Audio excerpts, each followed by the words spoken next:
सल्लल्लाहु तआला अलैहि वसल्लम के हर अज़ू को कमाल तक अल्लाह ने पहुंचाया है। तुम तो पूरे जिस्म नास की बात तो छोड़ो, मेरे आका के नाखून पाक के कटे हुए एक टुकड़े की बराबरी पूरी उम्मत नहीं कर सकती। ये तो हुजूर पाक की बात है। आओ सहाबा की बात। मेरे आका सल्लल्लाहु अलैहि वसल्लम फरमाते हैं, मेरा सहाबी अगर जौ के दाने के बराबर खैरात कर दे, जौ के दाने के बराबर खैरात कर दे, और पूरी उम्मत उहद पहाड़ के बराबर सोना खैरात करे, मेरे आका फरमाते मेरे सहाबी की खैरात के बराबर उम्मत की खैरात नहीं हो सकती। जब तुम सहाबी तक नहीं पहुंच सकते, रसूल पाक की बात कैसे सोच लिया। मेरे आका सल्लल्लाहु तआला, ये बातें हैं इसलिए मुझे आज कहनी पड़ रही, और कही हुई नहीं, किताबों में लिखी हुई भी है। जरा दिल पर हाथ रख करके सोचो, क्या कभी उम्मती अमल करते करते नबी तक पहुंच सकता है? लोगों ने लिखा है, किताबों में मौजूद है, उम्मती अमल करते करते नबी के बराबर हो सकता। कैसे हो सकता है? हजरत उस्मान गनी रज़ियल्लाहु तआला अन्हु का जमाना है, मिंबर पर 3 ही जीने थे। हुजूर सल्लल्लाहु तआला अलैहि वसल्लम तीसरे जीने पर, और सिद्दीक अकबर के जमाने में दूसरे जीने पर वो खड़े होकर खुतबा देते। हजरत उमर के जमाने में पहले जीने पर खुतबा देने लगे। अब हजरत उस्मान का जमाना है, अब कहां उतरे? उतरेंगे तो खत्म हो गए। वो फिर तीसरे जीने पर चढ़ गए। कहां पर? तीसरे पर। लोगों ने बाद में खुतबा देने के बाद हजरत उस्मान से पूछा, सहाबी रसूल का अकीदा क्या है? सहाबा में भी अकीदा क्या चलता था उस जमाने में? सुनो, सहाबा ने पूछा। हुजूर सल्लल्लाहु तआला अलैहि वसल्लम के बाद हजरत अबू बकर दूसरे पर खड़े होकर खुतबा देते थे, हजरत उमर नीचे पहले वाले जीने पर खड़े होकर खुतबा देते थे। अब आपके जमाने में आप फिर तीसरे पर खड़े हो गए। हजरत उस्मान ने क्या प्यारा जवाब दिया। कहते हैं, अगर दूसरे पर खड़ा होता तो लोग ये सोच सकते अबू बकर की बराबरी कर रहा है, पहले पर खड़ा होता तो लोग ये कहते कि उमर की बराबरी कर रहा है। मैं वहां खड़ा हो गया जहां सहाबा का तसव्वुर ही नहीं आता। सहाबा का तसव्वुर ही नहीं होता कि कोई नबी की बराबरी कर सकता है, सिद्दीक की बराबरी का कोई दावा कर सकता है, उमर की बराबरी का दावा कर सकता है, लेकिन उस्मान इब्न अफ़्फ़ान कहते हैं उनके जमाने में रसूल की बराबरी का कोई तसव्वुर भी नहीं कर सकता। हाय, 1400 साल के बाद तुम बराबरी का दावा कैसे करने लग गए? हुजूर पाक सल्लल्लाहु तआला अलैहि वसल्लम के एक अज़ू पाक, बल्कि उनसे रिलेटेड जो चीजें हैं उनकी भी बराबरी नहीं हो सकती। लाओ तुम्हारे दस्तरखानों को भी आग में डाल करके देखते हैं, जलते हैं कि नहीं जलते हैं। बल्कि मुँह मुबारका जो हमारे पास है, इसके मुतालिक भी सही असनाद ये मिलती हैं। अगर आग में रखा गया, कई मर्तबा ऐसे हालात पेश आए, आग ने मुँह मुबारक को भी नहीं जलाया है। आज भी मुँह मुबारका को आग नहीं जलाती। ये रसूल करीम सल्लल्लाहु तआला अलैहि वसल्लम के जिस्म पाक से लगी हुई चीज की तासीर है। अरे मेरे अजीजों, हुजूर पाक सल्लल्लाहु तआला अलैहि वसल्लम के करीब जो जानवर थे उनकी अजमत बढ़ गई, उनकी अजमत बढ़ गई। हम हुजूर की सवारी एक याफूर है, खच्चर, जो मोहब्बत रसूल के कायल हैं वो याफूर नहीं कहते, हजरत याफूर कहते हैं, हजरत याफूर कहते हैं। हुजूर की ऊंटनी थी, एक का नाम अज़बा है, एक का नाम कस्वा है, और मुहिब्बान रसूल हजरत कस्वा, हजरत अज़बा कहते हैं। आम जानवर ही तो है, लेकिन सवारी रसूलुल्लाह ने की है, इसलिए उन जानवरों का भी अदब करते हैं। हजरत अबू बकर सिद्दीक रज़ियल्लाहु तआला उम्मत में जो काम करें वो सबके लिए दलील है। हुजूर की वफात के बाद रसूल करीम सल्लल्लाहु तआला अलैहि वसल्लम की जो सवारियां थी, हजरत अबू बकर कस्वा ऊंटनी का ख्याल करते, उसके पास खाना ले जाकर रखते, उसके जिस्म को सहलाते, इसलिए कि हुजूर की वफात के गम में वो खाना छोड़ चुकी थी। उस जमाने में सहाबा उन जानवरों का भी अदब करते थे जो रसूल करीम सल्लल्लाहु तआला अलैहि वसल्लम से रिलेटेड थे। मुझे हैरत होती है इन जालिम सऊदियों के हरकत पर, इन्होंने खोद खोद करके निशानात मिटा दिए। हुजूर अकरम सल्लल्लाहु तआला अलैहि वसल्लम के जो भी आसार नजर आए, इनको वो सबसे पहले खत्म करना है। वो तो अल्लाह भला करे तुर्कियों का आशिकाने रसूल थे, जो मेरे आका सल्लल्लाहु अलैहि वसल्लम के तबर्रुकात वो लेकर के इस्तांबुल चले गए, जिसकी वजह से आज भी वो इस्तांबुल में मेरे आका की बहुत सारे तबर्रुकात महफूज हैं। इन जालिमों के हाथ होते तो ये भी बेच खा जाते, ये कुछ नहीं रखते। ये शेख हरम है जो चुरा के बेच खाता है, गली में बूजर और दलके उवैस और चादर ज़ोहरा। इकबाल ने कहा ये इनके पास जो कुछ भी आए सब बेच करके खाएंगे। ये हज को इन्होंने बेचा है, उम्रे को बेचा है, सारे तबर्रुकात। मैं आपको एक बात बता दूं, मदीने तैयबा में आज भी एक किला अब भी महफूज है। एक किला, वो किसका है? एक यहूदी काब बिन अशरफ का, जिसको हुजूर सल्लल्लाहु ताला अलैहि वसल्लम ने कत्ल करने का हुक्म दिया था। वो हुजूर की शान में गालियां देता, इज़ार आसानी करता, उसको कत्ल भी किया गया। लेकिन उसका घर आज तक बाउंड्री लगा कर रखा गया है। आज भी उसको महकमा आसार कदीमा में से रखा गया है कि ये पुरानी हिस्टोरिकल प्लेसेस में से है, उसको रखा गया है, तारीखी चीज। और मेरे आका सल्लल्लाहु ताला अलैहि वसल्लम से मुताल्लिक कोई चीज हो तो उसको तुम शिर्क और कुफ्र और हराम बिदात के फतवे लगाकर खत्म करते हो। मुझे ये बताओ, तुम्हारा लिंक रसूल पाक से है या फिर इजराइल के यहूदो नसारा से है? तुम उनकी चीजों की हिफाजत कर रहे हो और मेरे आका की चीजों को खत्म करना चाहते हो। अल्लाह के नबी सल्लल्लाहु ताला अलैहि वसल्लम के मोहब्बत करने वाले इंशाअल्लाह सुबह क़यामत तक रहेंगे। घबराना नहीं मेरे अजीजों, जालिम आएंगे जाएंगे। और कुरान ने जब ये दावा किया है, अल्लाह के चिराग को ये अपने मुंह के फूंकों से बुझाना चाहते, मुंह के फूंक से किसको? अल्लाह के नूर को, अल्लाह के चिराग को बुझाना चाहते हैं। और अल्लाह फरमाता, अल्लाह अपने चिराग को क़यामत तक मुकम्मल करके रहेगा, वो नूर मुकम्मल होकर रहेगा। यानी रसूल पाक सल्लल्लाहु ताला अलैहि वसल्लम पर तुम चाहे जिस कदर भी हमले कर लो, अल्लाह रब्बुल इज्जत उनका मुहाफिज है, उनका हामी है। अब यहाँ पर आज मैंने रसूल करीम सल्लल्लाहु ताला अलैहि वसल्लम के ज़ाहिरी जमाल और हुस्न को बयान किया।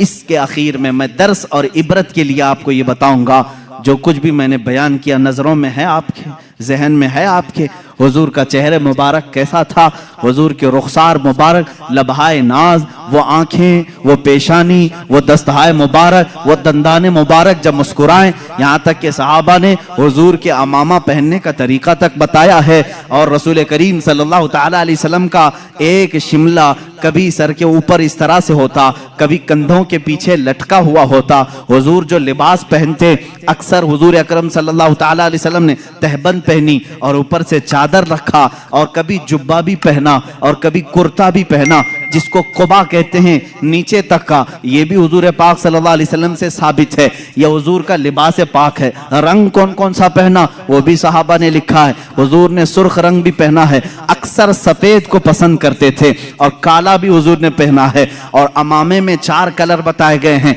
जाफरानी कलर का भी, सफेद कलर का भी, और हुजूर अकरम सल्लल्लाहु अलैहि वसल्लम ने फतह मक्का के वक्त काले रंग का भी और एक हरे रंग का भी हुजूर अकरम सल्लल्लाहु ताला अलैहि वसल्लम के ये लिबास मुबारका को लिखा गया है। अब सोने के अंदाज के मुतालिक बिस्तर क्या था वो भी सहाबा ने लिखा है। माँ आयशा सिद्दीका भी फरमाती हैं, उनके घर में एक चादर थी और एक यमनी चादर थी और एक खजूर की छाल से भरा हुआ एक गद्दा, जिसको कहें। खजूर के छाल क्या होते हैं? दरख्त के जो फड़ निकलते हैं उसको भर दिया जाता था, और कभी रस्सियों से बनाया हुआ, जैसे खाट होती है, इस तरह की। हुजूर सल्लल्लाहु ताला अलैहि वसल्लम जब सोकर उठते थे, आपके जिस्म पाक पर वो रस्सियों के निशान होते थे। तकिया आप अपने सर, अपने हाथ का ही अक्सर इस्तेमाल फरमाते। और रसूल करीम सल्लल्लाहु ताला अलैहि वसल्लम के इस्तेमाल करने वाली चीज़ों में क्या क्या थी, आज मैं पूरी चीज़ें अर्ज कर दूँ।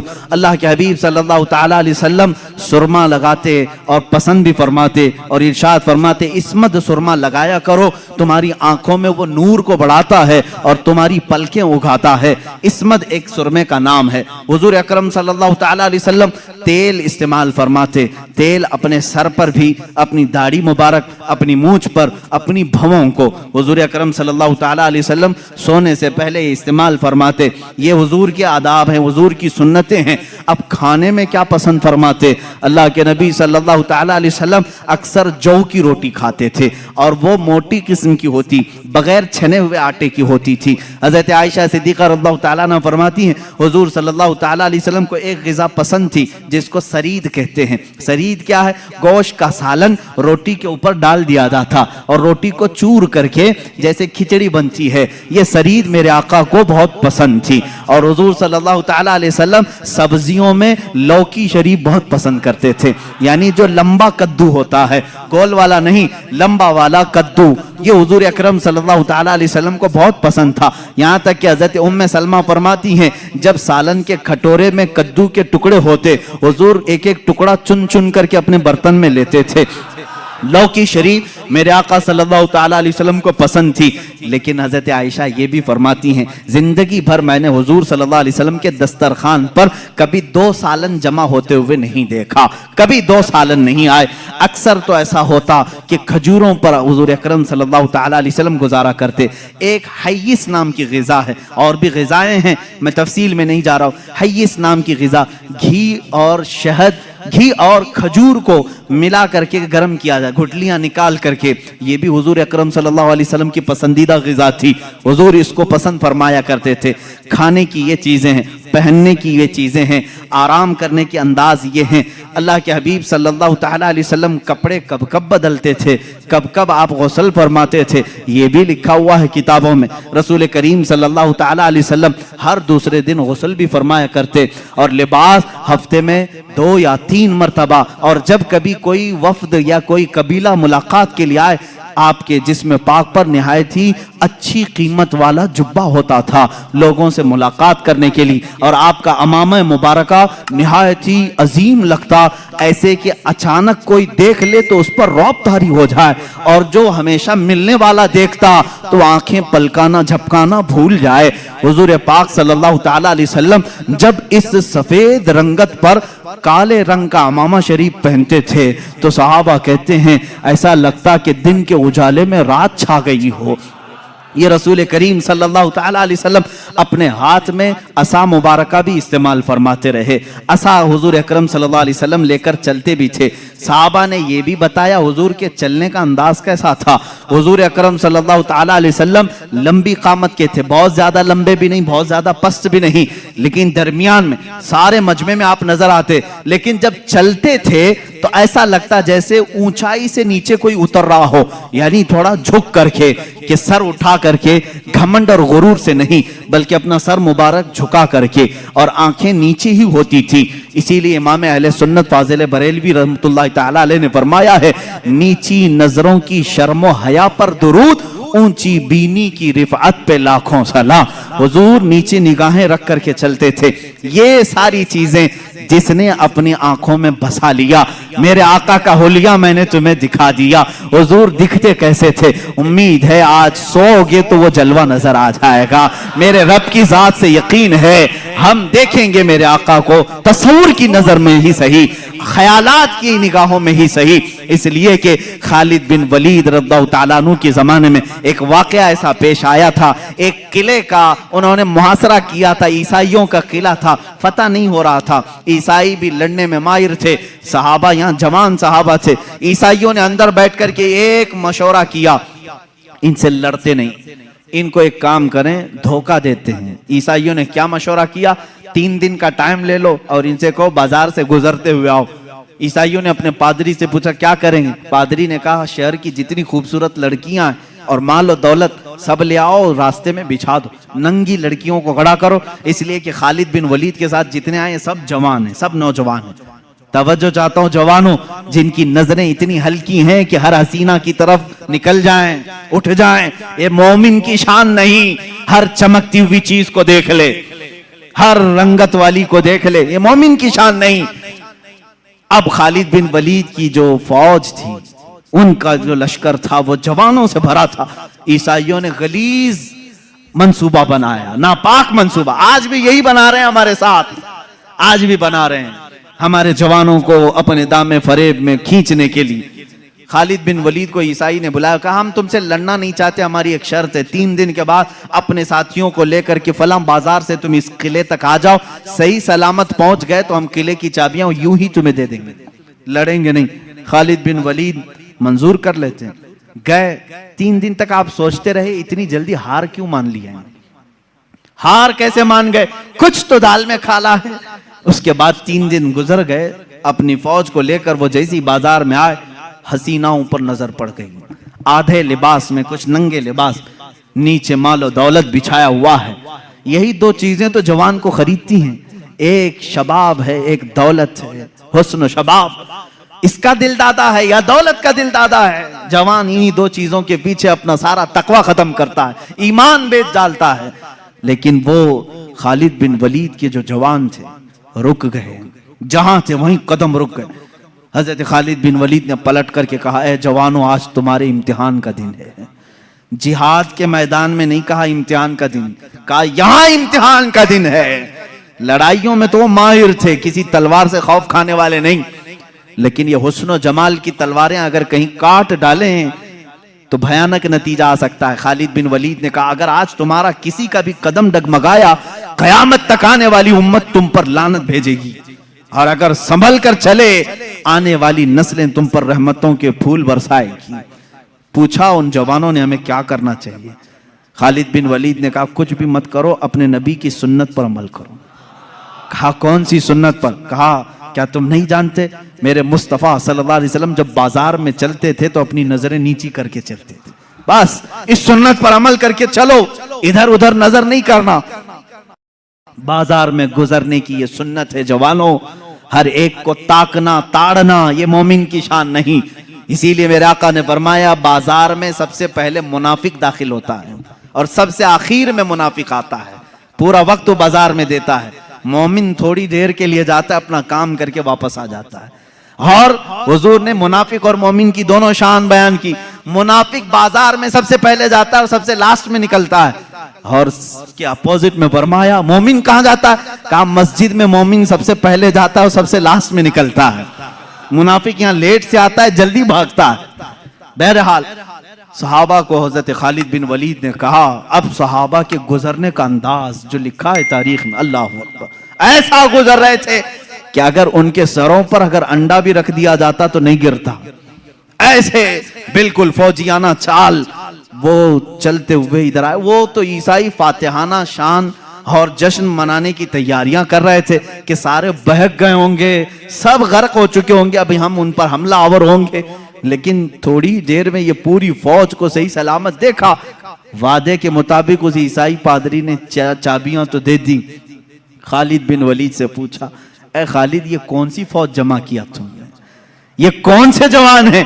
इनके अंदर नफ्स है या नहीं, ख्वाहिश है या नहीं? हजरत खालिद बिन वलीद ने मुस्कुरा कर एक तारीखी जवाब दिया था। कहा, है नादान, तूने उन आंखों को खरीदने की कोशिश की जिन आंखों में जमाले मुस्तफा बसा हुआ है। पहले से हुस्न मुस्तफा जिनकी आंखों में हो, दुनिया का हुस्न उन्हें धोखा नहीं देता। ए जवानों, आज मैंने मेरे आका का हुस्न इसीलिए बयान किया, आंख बंद हो तो मेरे नबी की सूरत तस्वुर में ले आओ, सुबह हो तो मेरे आका का तस्वुर ले आओ, बल्कि अपनी नमाजों में भी रसूल पाक का तस्वुर ले आओ, और फिर सलाम भेजो मेरे आका को। जब सलाम के लिए खड़े रहो, ऐसे नहीं कि बदन खुजलाते हुए, बल्कि ऐसे कि उसी हसीन चेहरे के सामने मैं खड़ा हूं, वो अमाम मुबारका में मेरे सामने है, वो अपना आसा लेकर मेरे सामने खड़े हैं, उनका सफेद जुब्बा उनके जिस्म नास पर है, उनके रुखसारों से छनती हुई रोशनी आ रही है, उनके दंदाने मुबारका से तारों की झुरमट की रोशनी आ रही है। इस तस्वुर के साथ जब सलाम पढ़ोगे, कभी सलाम भारी भी नहीं लगेगा, बल्कि डूबते चले जाओगे, डूबते चले जाओगे। अब आखिरी मेरे जुमले हैं, अगर हुस्न मुस्तफा को किसी ने बयान किया है हकीकत में तो कौन है? जुनैद बगदादी रज़ियल्लाहु ताला अन्हु, सैयद ताइफा। इनके जमाने में एक आर्टिस्ट आया था, एक मुसव्विर, वो तस्वीरें निकालता था। उसका कमाल ये था कि तुम जाकर के उसको अपनी महबूबा की सूरत बताते, सेम टू सेम वैसा ही नक्शा निकाल कर दे देता। यानी जो स्केच निकालने के माहिर होते हैं, ऐसा मुसव्विर था। लोगों की भीड़ उसके पास लगी थी। अपनी अपनी, ये कैमरे का जमाना नहीं था कि महबूबा की फोटो ले लें और मोबाइल में रख कर देखते रहें। किसी मुसव्विर से खिंचवाना ही था, जा करके उसके खद्दो खाल बयान करते और वो बना करके देता। जब ये बात मशहूर हुई, हजरत जुनैद बगदादी रज़ियल्लाहु ताला अन्हु भी पहुंच गए। ये वक्त के वली कामिल सैयद ताइफा कतार में खड़े हो गए, लोग अपनी महबूबाओं की तस्वीर निकाल रहे थे। जब नंबर आया आपका, आप अंदर आए, मुसव्विर देखकर घबरा गया। कहा जुनैद तुम्हारा मेरे मकान पर क्या काम है? कहा मैंने सुना है तू महबूबाओं की तस्वीरें हूबहू खींचता है, मेरा भी एक महबूब है, क्या तू उसकी तस्वीर बना के देगा? मेरा एक महबूब है। उसने कहा बताओ कैसा कैसा है तुम्हारा महबूब? खद्दो खाल, होलिया, कामत, सारा चेहरा, सारे नाज बताओ, मैं निकाल कर देता हूं। अब जब जुनैद बगदादी बयान करने लगे, अब अल्लाह के नबी का माथा ऐसा था कि चौड़ी पेशानी, भवें घनी, अबरुएं ऐसी थी, लभाए नाज गुलाब की पंखड़ियों की तरह, रुखसारे नाज अनार की सुर्खी लिए हुए, कान मुबारक जुल्फों से चमकते हुए तारों की तरह, गर्दन मुबारक सुराही की तरह, दस्ते मुबारक रेशम से ज्यादा नरम, और आपका शिबका में नाज सीने नाज के बराबर। मुसव्विर कहा खामोश हो जाओ, खामोश हो जाओ। जुनैद ये तस्वीर मेरे पास पहले से बनी बनाई रखी है। जुनैद ने कहा तू ऑर्डर लेता है, 8 दिन बाद बना के देता है, मेरे महबूब की तस्वीर तेरे पास पहले से कैसे है? कहा दर हकीकत बात यह है जिससे तुम मोहब्बत करते हो उससे मैं भी मोहब्बत करता हूं, उसकी तस्वीर मेरे पास है। जुनैद बगदादी ने कहा अच्छा लाओ लाओ तस्वीर हम दोनों देखते हैं, दोनों सामने देखते हैं। वो मुसव्विर, वो आर्टिस्ट अपने घर में अंदर गया और जाकर के कुरान मुकद्दसा लेकर के आया और कहा ऐ जुनैद क्या ये तेरे और मेरे महबूब की तस्वीर नहीं है? इससे बेहतर तस्वीर कौन बना सकता है?